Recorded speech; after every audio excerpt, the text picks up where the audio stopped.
मी नेहा शर्मा आणि तुम्ही पाहत आहात माधव न्यूज महाराष्ट्र। चला तर मग पाहूया आजच्या प्रमुख बातम्या।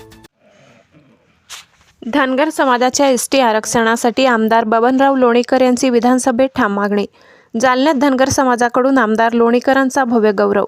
नागपूर येथे झालेल्या महाराष्ट्र विधानसभेच्या हिवाळी अधिवेशनात परतूर मंठा विधानसभा मतदारसंघाचे आमदार तथा माजी मंत्री बबनराव लोणीकर यांनी धनगर समाजाच्या अनुसूचित जमाती एसटी आरक्षणाच्या ज्वलंत प्रश्नांवर तारांकित प्रश्नाद्वारे राज्य सरकारचे लक्ष वेधले।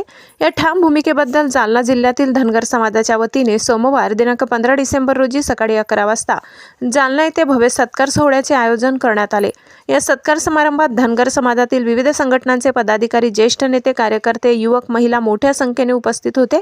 समाजाच्या दीर्घकाळ प्रलंबित असलेल्या एसटी आरक्षणाच्या न्याय मागणीसाठी विधानसभेत स्पष्ट आणि ठोस भूमिका मांडल्याबद्दल आमदार बबनराव लोणीकर यांचा शाल, श्रीफळ व पुष्पगुच्छ देऊन सन्मान करण्यात आला।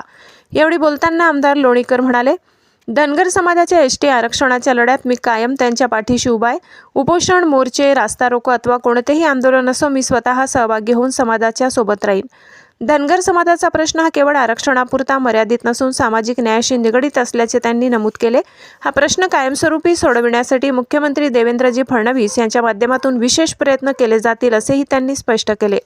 धनगर समाज बांधवांनी आपल्या भावना व्यक्त करताना सांगितले की अनेक वर्षापासून प्रलंबित असलेल्या एसटी आरक्षणाच्या प्रश्नावर विधानसभेत तारांकित प्रश्न उपस्थित करून ठाम आवाज उठविणारे आमदार बबनराव लोणीकर हे समाजासाठी आशेचा किरण ठरले आहेत। त्यांच्या भूमिकेमुळे शासन स्तरावर हालचाली सुरू झाल्याने समाजात समाधान, अपेक्षा निर्माण झाल्यात।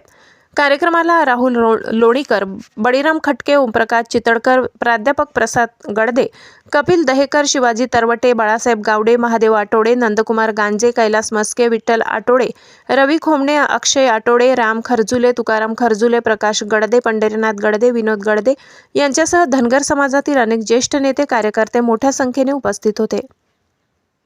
पुण्यश्लोक अहिल्यादेवी होळकर स्मारकासाठी संपूर्ण निधी देणार आमदार बबनराव लोणीकर। जालना शहरात उभारण्यात आलेल्या पुण्यश्लोक अहिल्यादेवी होळकर यांच्या स्मारकासाठी आवश्यक तेवढा संपूर्ण निधी उपलब्ध करून दिला जाईल अशी ठाम ग्वाही आमदार बबनराव लोणीकर यांनी दिली। ते पुढे म्हणाले की पुण्यश्लोक अहिल्यादेवी होळकर यांचे कार्य, विचार व सामाजिक योगदान भावी पिढीपर्यंत पोहोचावे यासाठी हे स्मारक उभारले जात असून निधी अभावी कोणतीही अडचण येऊ दिली जाणार नाही। शासन स्तरावर तसेच सर्व आवश्यक माध्यमातून निधी उपलब्ध करून देण्यासाठी आपण वैयक्तिकरित्या पाठपुरावा करू असेही त्यांनी स्पष्ट केले। माधव न्यूज महाराष्ट्र, संपादक सुरेश पोटे। इतकंच। अशा आणखी महत्त्वाच्या बातम्या पाहण्यासाठी आमच्या सोबत जोडलेले रहा।